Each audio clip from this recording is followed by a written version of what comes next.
Morning everyone. आइए हम लोग काव्य खंड का जो क्लास 10 का कविता है उसका हम लोग सारांश पढ़ने वाले हैं। ये वन शॉट वीडियो है। वन शॉट वीडियो मतलब एक ही में सारांश है, इसका ऑब्जेक्टिव है और सब्जेक्टिव भी है। तो आप लोग इस वीडियो के अंदर बने रहें। एक चैप्टर इसी वीडियो में आपका सब समाप्त होने वाला है और पूरा समझा के आप लोगों को ऑब्जेक्टिव बात कराने जा रहे हैं।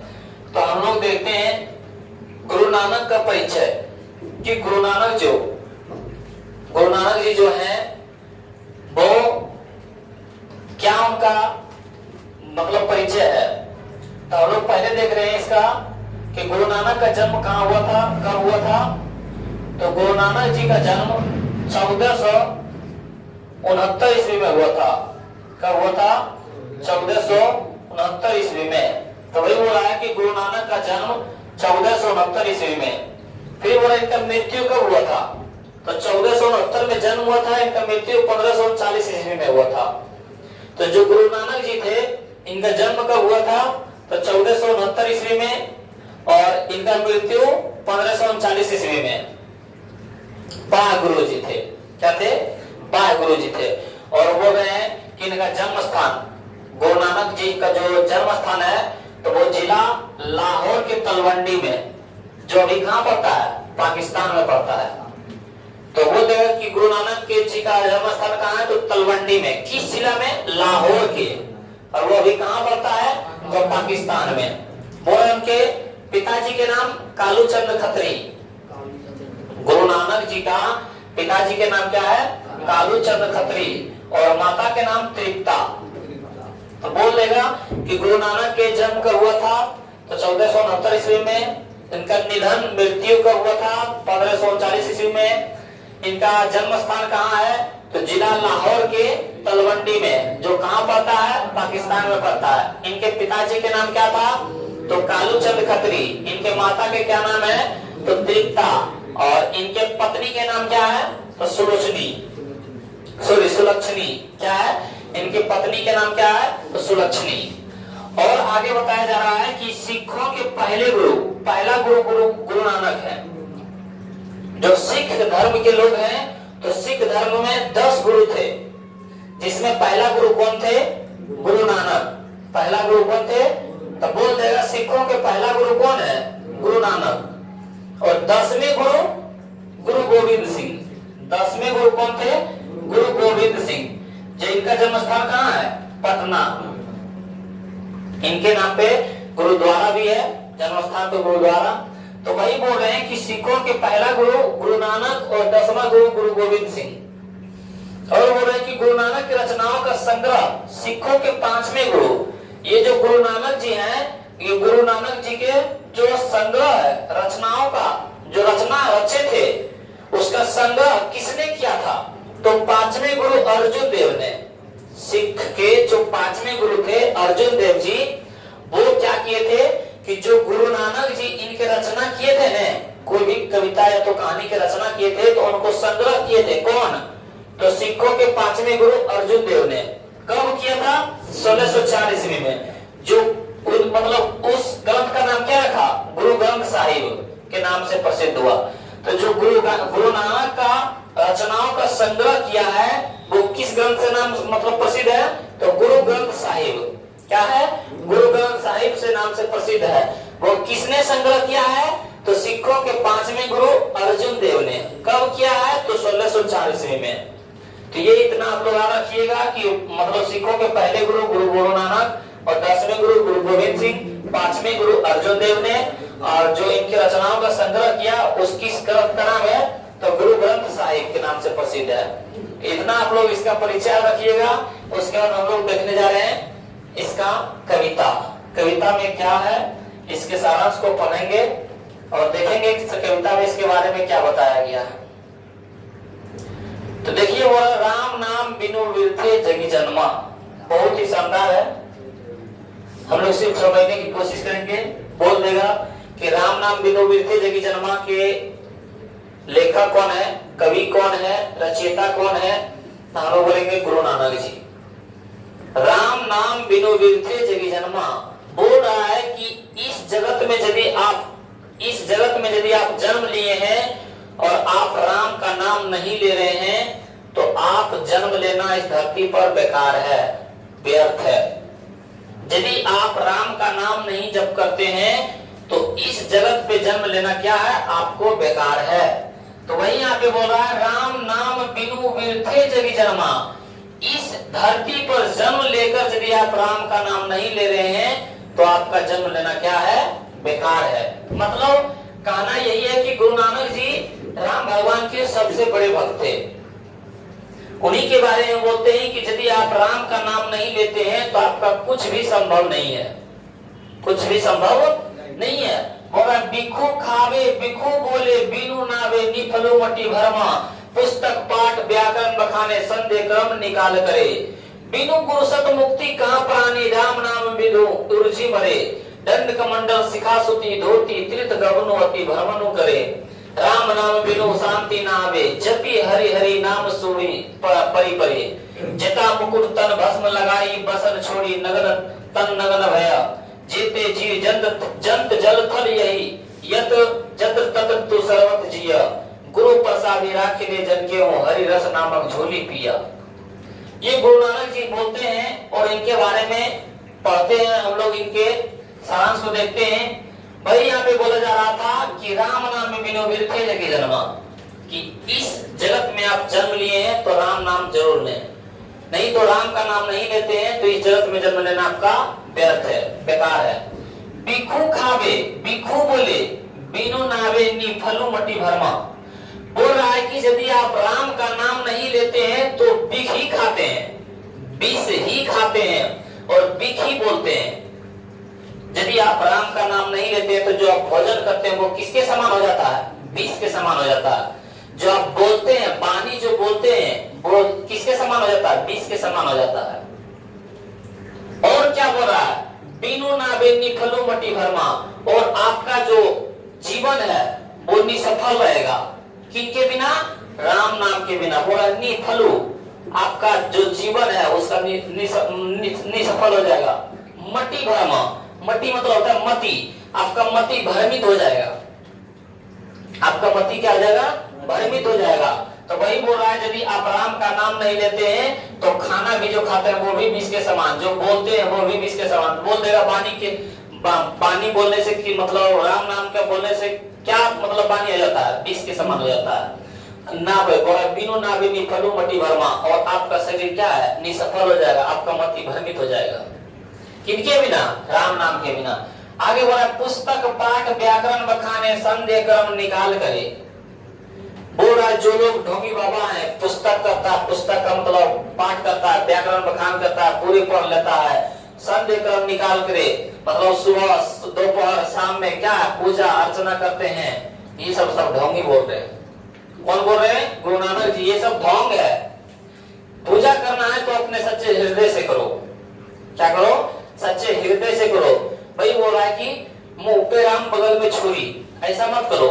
मतलब सामने में है तो आप तो सही हैं, आप ही तो हैं, आप चले गए तो उसका बुराई करने लगा, ऐसा नहीं।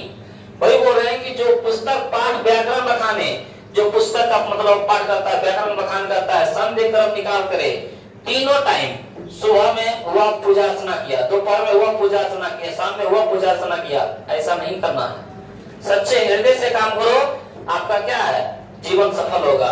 तो वही बोल रहा है कि पुस्तक पाठ व्याकरण बखाने संदेह क्रम निकाल करे, बिनु गुरु स्मृत मुक्ति कहाँ प्राणी राम नाम बिनु उर्जी मरे। बोल रहा है कि जिस प्रकार गुरु के बिना मुक्ति नहीं मिलता प्राणी को, उसी प्रकार राम नाम बिनु उर्जी मरे। जब तक आप राम का नाम नहीं लेते हैं आप उर्जी मरे, उलझ के मर जाओगे, उलझ के मर जाओगे। तो वही यहाँ पे बोल रहा है कि जब तक आप राम का नाम नहीं लेते हैं तब तक एक भी आपका काम संभव नहीं है।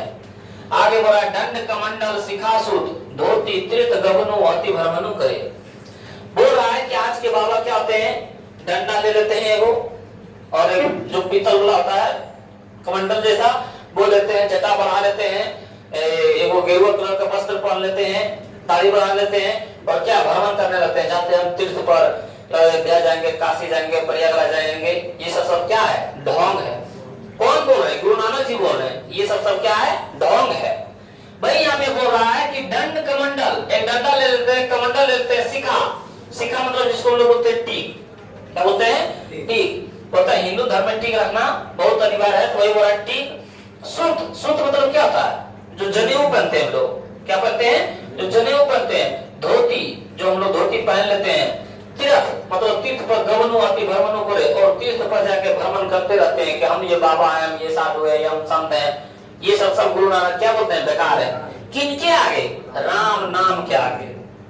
यदि आप घर में बैठ के सिर्फ राम का नाम लेते रहते हैं तो ये जो इतना कर रहा है ना, ये सब आगे बेकार है। आगे बोल रहा है कि राम नाम बिनु शांति ना आवे, कि बोला राम नाम के बिना शांति कहाँ आएगा? जब तक आप राम का नाम नहीं लेंगे तब तक आपके जीवन में शांति नहीं आएगा। वही बोल रहा है राम नाम बिनु शांति ना आवे, जब भी हरि हरि नाम सुनी परी परे। यदि आप हरि का नाम जपते हैं तो आपका क्या है? जीवन सफल हो जाएगा। वही बोल रहा है कि जब भी हरि हरि नाम सुनी परी परे, आप यदि अपना नाम हरि का नाम श्री राम भगवान का नाम लेते हैं तो अपना जिंदगी क्या है? पार हो जाएगा। जटा मुकुट तन भस्म लगाई, बसन छोड़ी तन नगन भया। बोल रहा है कि जटा, एक साधु लोग देखे होंगे पूरा बाल क्या है? जटिया जाता है, जो बोलता है जटा फूट गया। जटा, मुकुट, मुकुट पहन लिया, हम साधु बाबा हैं। तन भस्म लगाई, तन मतलब होता है शरीर, अपने शरीर पर राख लगा दिया, भस्म, हम तो महाकाल के दीवाने हैं, क्या बोलते हैं? तो वही बोल रहे हैं जटा मुकुट तन भस्म लगाई। बोला जटा बढ़ा लिए, मुकुट पहन लिए, तन भस्म लगाई, अपने शरीर पर भस्म लगा दिए, राख लगा दिए। बसन मतलब होता है वस्त्र, बसन छोड़ी तन नगन भया। बोला अपना शरीर पर वस्त्र भी उतार देता है, पता ना नंगा बाबा। वही बोल रहा है कि अपना वस्त्र भी छोड़ देता है, नग्न हो जाता है, बोलता है हम तो नंगा बाबा है। सब लोग बोल रहे ये सब क्या है? ढोंग है, बेकार है। वही बोल रहा है जटा मुकुट तन भस्म लगाई, बसन छोड़ी तन नगन भया। ये सब बेकार है, जितने भी कर रहे हैं सब ढोंगी है। बोल रहा है जेते जीव जंत जल थल यही जत्र तत तु सर्वत जिया। बोल रहा है यहाँ पे कि जेते जी जंत जल थल, बोल रहा है कि जो भी स्थल पर है, जो भी पानी में जीव है, जो भी आकाश में जीव है, आकाश में जीव है, सर्व यह जत्र तत तु सर्वत जिया। बोल रहा है वो भी किसी तरह जी रहे हैं, आप लोग ढोंगी क्यों कर रहे हैं? गुरु प्रसादी राख लिए जन के हूँ, हरिरस नामक झोली पिया।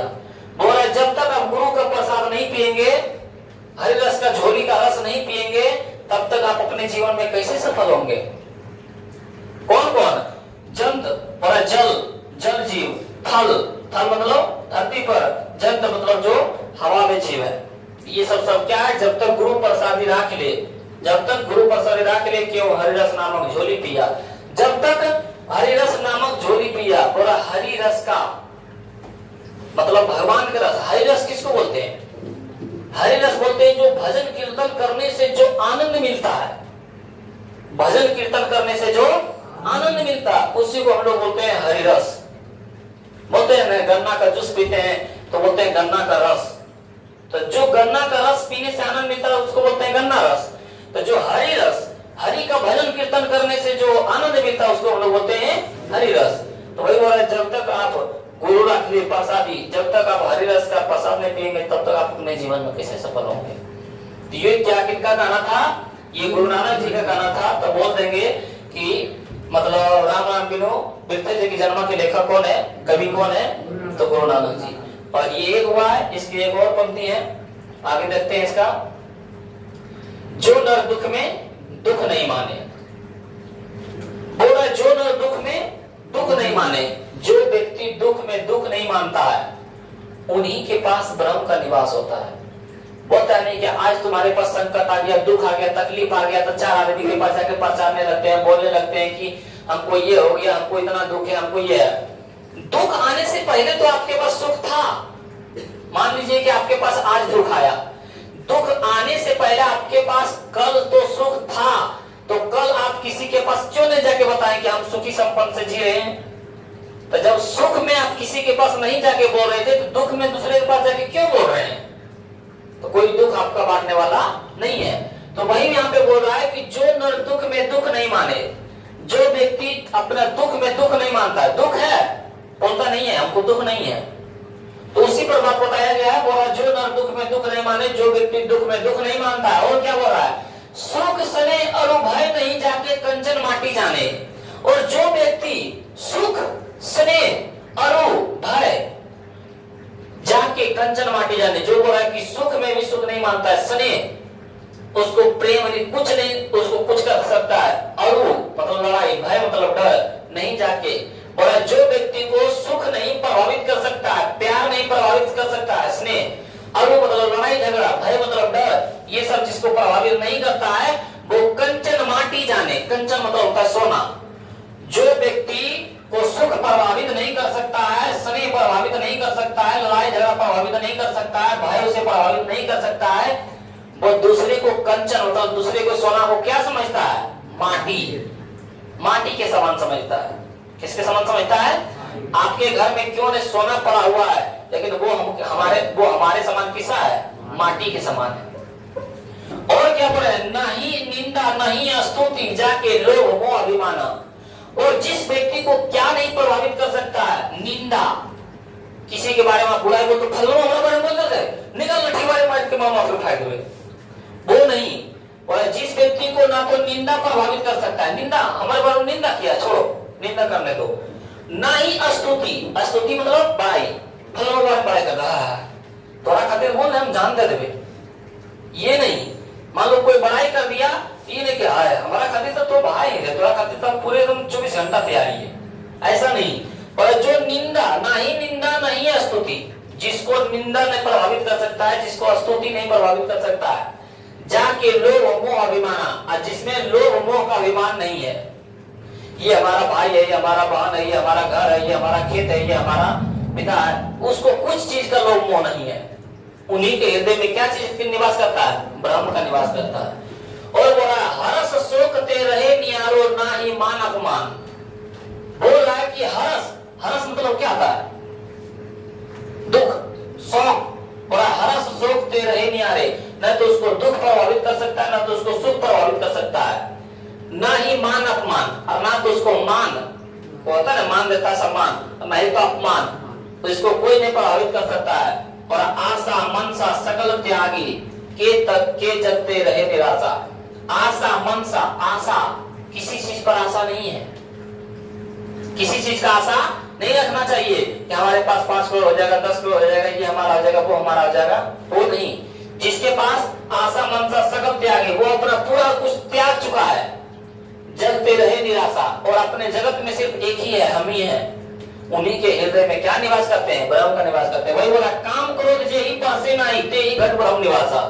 और जिस व्यक्ति को काम क्रोध जे ही पासे नाही, और जिस व्यक्ति के पास काम, काम मतलब गलत आचरण, लड़कियों को गलत नजर से देखना, गलत बातें बोलना, इसको बोलता है काम। ये नहीं कि काम बोल रहे तो काम छोड़ देना घर वाला।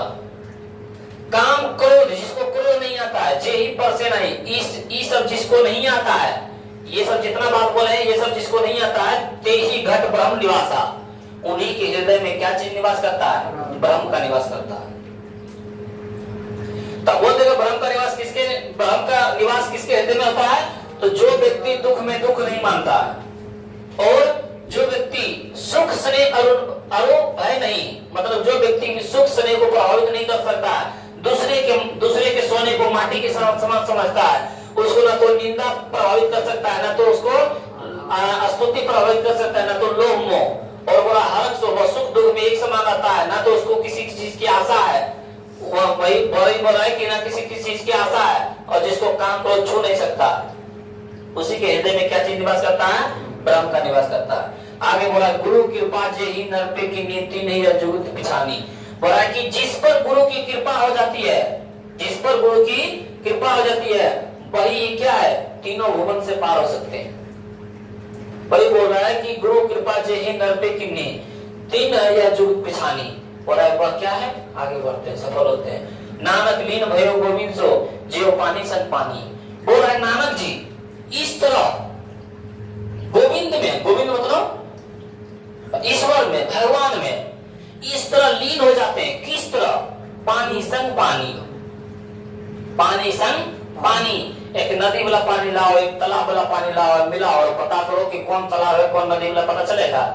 उसी प्रकार बोल रहा है कि जिस प्रकार पानी संग पानी मिल जाते हैं तो हम लोग पता नहीं कर पाते कौन नदी वाला पानी है कौन तालाब वाला पानी है, उसी प्रकार नाम लीन भयो गोविंद, ईश्वर में लीन हो जाते हैं, पता ही नहीं चलता है कौन ईश्वर है कौन नानक जी हैं। तो ये क्या है, मतलब बताया गया दोनों का सारांश और इसका ऑब्जेक्टिव देखते हैं और बहुत ही शानदार है। इसमें से ही पूरा ऑब्जेक्टिव सब्जेक्टिव आने वाला है।